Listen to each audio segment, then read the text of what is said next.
Epilogues and moonbeams. Epilogues and moonbeams. Okay, so real quick, who else called this?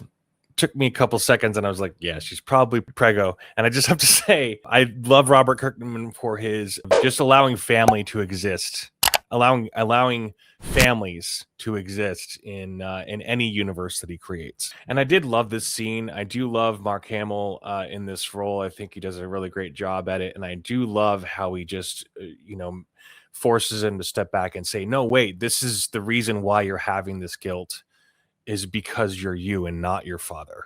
That's everybody's worst nightmare is this type of thing. And I do love that scene kind of. And then of course, bringing back the new suit. So good.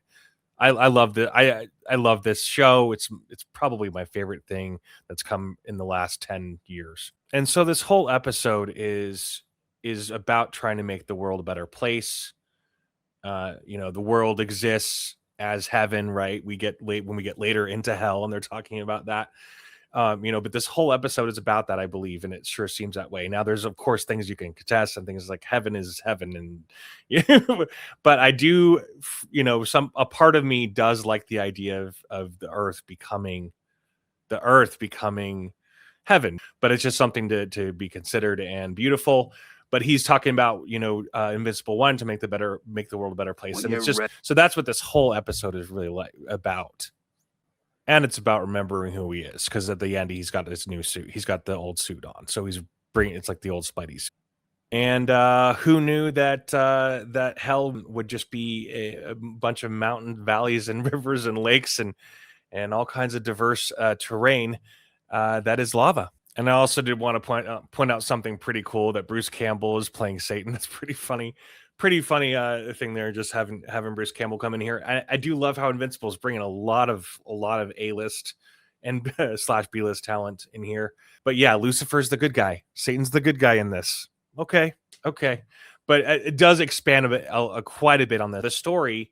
If you don't know, doesn't exist in the comic, or he wasn't able to expand to the length that they were able to in this show. So he was excited about being able to expand more on this thread, on this story. Robert Kirkman was excited about that.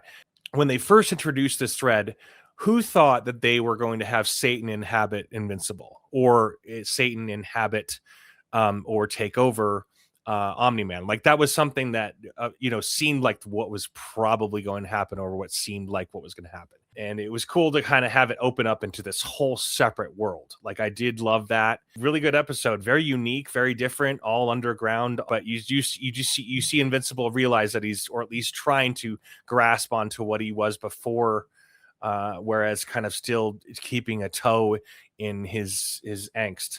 And there may be a need for my scorched flesh to be kissed by the gentle heat of the sun. I love this episode. This is my favorite show, period. My favorite show in the last 10 years. What do you guys think? Do you love this show? I absolutely love it.